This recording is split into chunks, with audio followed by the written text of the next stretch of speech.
Hello guys and welcome back to our YouTube channel. ఈ వీడియోలో మనం బేసికల్లీగా ఒక సిరీస్ స్టార్ట్ చేయబోతున్నాం. ఎవరికైతే ట్రేడింగ్ అండ్ ఇన్వెస్టింగ్ తెలియదో మొత్తం బేసిక్స్ నుంచి అడ్వాన్స్ లెవెల్ దాకా ఫ్రీగా చెప్తున్నా. ఇది వచ్చేసి క్లాస్ 1. ఇవి మొత్తం క్లాసెస్లో డివైడ్ చేసేస్తా. క్లాస్ 1, క్లాస్ 2, క్లాస్ 3 మొత్తం ఒక బిగినర్ కూడా అర్థం కావాలి. స్టాక్ మార్కెట్ మొత్తం ఒక ఈజీ వేగా చెప్తున్నా. అందుకే ఎవరైతే ఇప్పటిదాకా మన యూట్యూబ్ ఛానల్ని సబ్స్క్రైబ్ చేసుకోలేదో వాళ్ళు సబ్స్క్రైబ్ చేసుకోండి, మీ ఫ్రెండ్స్తో షేర్ చేయండి, అండ్ ఒక లైక్, ఒక కామెంట్ అండ్ ఒక షేర్ ఇది మాత్రం పక్కా చేయండి.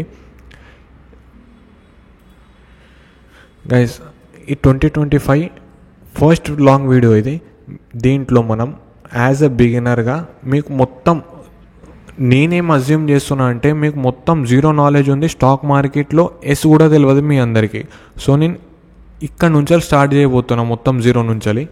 ఇది వచ్చేసి క్లాస్ 1. ఇప్పుడు యాజ్ ఎ బిగినర్ మనం ఏమేమి నేర్చుకోవాలంటే ఫస్ట్ వచ్చేసి ఎన్ని టైప్స్ ఆఫ్ మార్కెట్స్ ఉన్నాయి, టైప్స్ ఆఫ్ మార్కెట్స్, అండ్ ఈ మార్కెట్లో ఎన్ని టైప్స్ ఆఫ్ సెగ్మెంట్స్ ఉన్నాయి, మనం ఎలా ట్రేడ్ చేయాలి లేకపోతే ఎలా ఇన్వెస్ట్ చేయాలో దీన్ని మనం సెగ్మెంట్స్ అంటాం. Types of segments. ఇప్పుడు మనం బేసికలీగా మన దగ్గర 4 టైప్స్ ఆఫ్ మార్కెట్స్ ఉన్నాయి. 4 టైప్స్ ఆఫ్ మార్కెట్స్ ఉన్నాయి. చూడండి, 4 టైప్స్ ఆఫ్ మార్కెట్లో ఫస్ట్ మార్కెట్ వచ్చేసి మనకు Indian stock market. Second one వచ్చేసి క్రిప్టో మార్కెట్. థర్డ్ వన్ వచ్చేసి ఫారెక్స్ మార్కెట్. ఫోర్త్ వన్ వచ్చేసి కమోడిటీ మార్కెట్.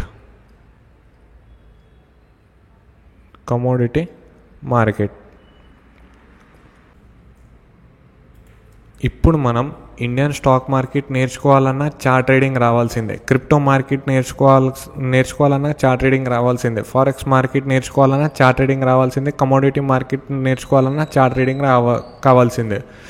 ఈ 4 మార్కెట్లు కూడా నేర్చుకోవాలంటే మనకు చార్ట్ ట్రేడింగ్ రావాలి. అసలు ఈ చార్ట్ ట్రేడింగ్ అంటే ఏంటిది? చార్ట్ ట్రేడింగ్ అంటే ఇలాగా ఈ క్యాండిల్స్తో అర్థం చేసుకోవాలి. మార్కెట్ పైకి పోతుందా కిందికి పోతుందా ఈ గెస్ చేయడమే మనం చార్ట్ ట్రేడింగ్ అంటాం. ఈ చార్ట్ ట్రేడింగ్ రావాలి. ఈ చార్ట్ ట్రేడింగ్ రావాలంటే టెక్నికల్ అనాలిసిస్ రావాలి. ఈ టెక్నికల్ అనాలిసిస్ నేర్చుకోవాలంటే మనకు ప్రైస్ యాక్షన్ నేర్చుకోవాలి. ఈ ప్రైస్ యాక్షన్ అంటే ఏంటిది? ఈ ప్రైస్ యాక్షన్ అంటే బేసికలీగా చిన్నప్పుడు మనం సైన్స్, సోషల్, మ్యాథ్స్ ఇలా ఏదైతే సబ్జెక్ట్స్ చదువుకున్నామో ఇది కూడా ట్రేడింగ్లో ఒక సబ్జెక్ట్ ప్రైస్ యాక్షన్. ఈ ప్రైస్ యాక్షన్లో బేసికలీగా 4 టాపిక్స్ ఉంటాయి. ఈ 4 టాపిక్స్ వచ్చేసి ఫస్ట్ వచ్చేసి సపోర్ట్ అండ్ రెసిస్టెన్స్, సెకండ్ వచ్చేసి ట్రెండ్ ఐడెంటిఫికేషన్, థర్డ్ వన్ వచ్చేసి చార్ట్ ప్యాటర్న్స్, ఫోర్త్ వన్ వచ్చేసి క్యాండిల్ స్టిక్ ప్యాటర్న్స్. ఈ 4 ప్రైస్ యాక్షన్లో ఈ 4 యూనిట్స్ అన్నట్టు. ఈ యూనిట్స్ చదువుకుంటే మనకు చార్ట్ ట్రేడింగ్ వచ్చేస్తుంది. ఈ చార్ట్ ట్రేడింగ్ రాబోయే వీడియోస్లో మీ అందరికి మొత్తం ఫ్రీగా ఎక్స్ప్లెయిన్ చేస్తాం. అసలు మనం కమోడిటీ మార్కెట్ అంటే ఏంటిదో నేర్చుకుందాం ఫస్ట్. కమోడిటీ అంటే ఎర్త్ నుంచి న్యాచురల్గా ఏమేమి వస్తాయో దాన్ని మనం కమోడిటీ మార్కెట్ అంటాం. ఎర్త్ నుంచి ఏమేమి వస్తాయి? ఫస్ట్ ఆఫ్ ఆల్ గోల్డ్ వస్తుంది. బంగారం ఏదైతే ఉంటుందో మనకు ఎర్త్ నుంచే వస్తుంది. దాని తర్వాత క్రూడ్ ఆయిల్. ఈ క్రూడ్ ఆయిల్ కూడా మనకు ఎర్త్ నుంచే వస్తుంది. సిల్వర్ ఇది కూడా మనకు ఎర్త్ నుంచే వస్తుంది. సో ఇవన్నీ ఏదైతే న్యాచురల్ ఎర్త్ నుంచే వస్తాయో దాన్ని మనం కమోడిటీ మార్కెట్ అంటాం. ఈ గోల్డ్, సిల్వర్, క్రూడ్ ఆయిల్లో ట్రేడ్ చేయడమే కమోడిటీ మార్కెట్లో ట్రేడ్ చేయడం అంటాం. ఇప్పుడు ఫారెక్స్ మార్కెట్ అంటే ఏంటిదో నేర్చుకుందాం. ఫారెక్స్ ఫర్ ఎగ్జాంపుల్ ఒక చిన్న ఎగ్జాంపుల్తో అర్థం చేసుకుందాం. ఇవాళ నేను $100 కొన్నా. $100 నాకు ఎంత పడ్డాయి? 8500 రూపీస్లో పడ్డాయి. ఒక డాలర్ వచ్చేసి 85 రూపీస్లో ఉంది. $100 కొనాలంటే 8500 రూపీస్ కావాలి. సేమ్ రేపు ఒక డాలర్ ప్రైస్ వచ్చేసి 90 రూపీస్ అయిపోయింది. ఇప్పుడు నా దగ్గర $100 ఉన్నాయి. ఈ $100 అమ్మితే నా దగ్గరికి ఎంత వస్తుంది? 9000 రూపీస్ వస్తాయి. నేను కొన్న ఇంతలో 8500 రూపీస్లో కొన్నా, కానీ అమ్మినా 900 రూపీస్లో. ఈ రెండింటి మధ్యలో నా దగ్గర ఎంత మిగిలినాయి? 500 రూపీస్ మిగిలినాయి. ఏదైతే ఈ 500 ప్రాఫిట్ ఉంటుందో దీన్నే మనం ఫారెక్స్ మార్కెట్ అంటాం. ఇది నేను చేసింది ఫిజికల్లీగా, డిజిటల్గా చేయడమే ఫారెక్స్ మార్కెట్ అంటాం మనం. ఇప్పుడు క్రిప్టో మార్కెట్ గురించి తెలుసుకుందాం. క్రిప్టో మార్కెట్ అంటే బేసికలీగా క్రిప్టో అంటే ఒక కరెన్సీ, టైప్ ఆఫ్ కరెన్సీ. ఈ క్రిప్టో కరెన్సీ ఏదైతే ఉందో ఇది డీసెంట్రలైజ్డ్ కరెన్సీ. డీసెంట్రలైజ్డ్ అంటే ప్రపంచంలో ఎన్ని గవర్నమెంట్లు ఉన్నా ఈ గవర్నమెంట్ కిందికి రాదు. అమెరికన్ గవర్నమెంట్ కింద రాదు, ఇండియన్ గవర్నమెంట్ కింద రాదు, ఇంకా ఏ గవర్నమెంట్స్ ఉన్నాయో దాని కిందికి రాదు. ఇది దాని బ్లాక్ చైన్ పైన పనిచేస్తుంది. ఫర్ ఎగ్జాంపుల్ క్రిప్టో ఇన్ డీటెయిల్గా చెప్పాలంటే 2010 బిఫోర్ అందరి దగ్గర క్యాష్ ఉంటుండే. క్యాష్ ఎలా ఉంటుండే? పేపర్ రూపంలో ఉంటుండే. 2020లో అందరి దగ్గర యూపీఐ వచ్చింది. ఈ యూపీఐ ఎలా చేస్తాం? ఫోన్పే, గూగుల్ పే అండ్ మొత్తం చాలా అప్లికేషన్స్ వచ్చినాయి. ఇన్ ఫ్యూచర్ మనకు ఈ క్రిప్టో కరెన్సీ ఒక కరెన్సీ టైప్ అయిపోతుంది. ఇన్ ఫ్యూచర్ ఎందుకు? ఒక ఎగ్జాంపుల్ తీసుకుంటే దుబాయ్లో బిట్కాయిన్, బీటీసీ అంటే బిట్కాయిన్, ఈ బిట్కాయిన్ ద్వారా పేమెంట్స్ కూడా అవుతున్నాయి. ఇది వచ్చేసి క్రిప్టో మార్కెట్. 2010 బిఫోర్ అందరి దగ్గర క్యాష్ ఉంటుండే. క్యాష్ ఎలా ఉంటుండే? పేపర్ రూపంలో ఉంటుండే. 2020లో అందరి దగ్గర యూపీఐ వచ్చింది.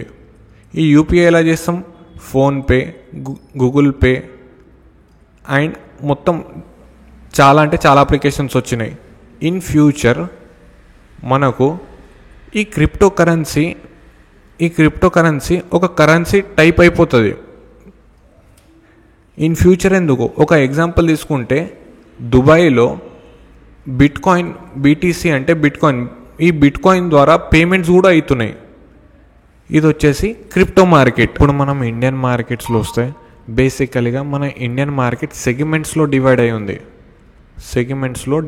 ఉంది. ఫస్ట్ వచ్చేసి ఈక్విటీ. ఫస్ట్ సెగ్మెంట్ అంటే ఈక్విటీ అంటే ఒక స్టాక్ని బై చేసి అండ్ సెల్ చేయడమే మనం ఈక్విటీ అంటాం. స్టాక్ పైన ట్రేడింగ్ లేకపోతే స్టాక్ని ఇన్వెస్టింగ్ వచ్చేసి ఈక్విటీ ట్రేడింగ్ అంటాం. సెకండ్ వచ్చేసి ఫ్యూచర్ అండ్ ఆప్షన్స్. ఈ ఫ్యూచర్ అండ్ ఆప్షన్స్ ఎలాంటిదంటే బేసికలీగా ఒక గ్యాంబ్లింగ్ లాంటిది. ఫర్ ఎగ్జాంపుల్ దీంట్లో ఫ్యూచర్ అండ్ ఆప్షన్స్లో మనం ఏమేమి నేర్చుకుంటామంటే, ఫ్యూచర్ అండ్ ఆప్షన్స్ సింపుల్గా చెప్తున్నా, మార్కెట్ పైకి పోతుందా, నువ్వు పైకి పోతుందని పైసలు పెట్టినావు అనుకో, ఇక్కడ మార్కెట్ పైకి పోతే పైసలు వస్తాయి. ఒకవేళ మార్కెట్ కింద పడుతుంది అనుకో, నువ్వు మార్కెట్ కింద పడుతుందని పుట్ బై చేసినావు అనుకో, మార్కెట్ కింద పడ్డదనుకో నీకు పైసలు వస్తాయి. నువ్వు మార్కెట్ పైకి పోతాని ప్రిడిక్ట్ చేసినావు కానీ మార్కెట్ కిందికి పోతుంది, ఇక్కడ నువ్వు లాస్ అవుతావు. ఇప్పుడు మార్కెట్ కింద పడుతుందని నువ్వు గెస్ చేసినావు కానీ మార్కెట్ పైకి పోయింది, ఇక్కడ నువ్వు లాస్ అవుతావు. ఈ ఏదైతే ఈ 4 పాసిబిలిటీస్ ఉంటుందో దీన్నే మనం ఫ్యూచర్ అండ్ ఆప్షన్స్ అంటాం. బేసికలీగా ఆప్షన్స్లో ఒక వర్డ్ ఉంటుంది, కాల్ లేకపోతే సిఈ అంటాం. పుట్ దీన్ని పిఈ అంటాం. కాల్ అంటే మార్కెట్ పైకి పోతున్నప్పుడు తీసుకుంటాం, పుట్ అంటే మార్కెట్ కిందికి పోతున్నప్పుడు తీసుకుంటాం. ఇది వచ్చేసి ఫ్యూచర్ అండ్ ఆప్షన్స్. ఇవి వచ్చేసి ఇన్ డీటెయిల్గా 4 మార్కెట్స్ ఎక్స్ప్లెయిన్ చేసిన. మీకు దీంట్లో ఏమైనా డౌట్ ఉందనుకో కామెంట్ చేయండి, నేను ప్రతి ఒక్క కామెంట్ చదువుతా. ఆ కామెంట్ చదివిన తర్వాత అందరిది బేసికలీగా చాలామంది ఒకటే డౌట్ ఉందనుకో, నెక్స్ట్ క్లాస్లో ఆ క్లాస్ స్టార్ట్ కాకముందు మీకు డౌట్ ఎక్స్ప్లెయిన్ చేసి నెక్స్ట్ క్లాస్ మీకు తీసుకుంటా. ఇలాంటి జెన్యూన్గా ట్రేడింగ్ నేర్చుకోవాలని ఉందో ఈ యూట్యూబ్ ఛానల్ వాళ్ళ కోసమే. ఇప్పటిదాకా లాస్ట్ దాకా ఎవరైతే చూసిరో వాళ్ళకి జెన్యూన్గా ట్రేడింగ్ నేర్చుకోవాలని ఉంది. అందుకే ఈ యూట్యూబ్ ఛానల్ని సబ్స్క్రైబ్ చేసుకోండి, మీ ఫ్రెండ్స్తో షేర్ చేయండి.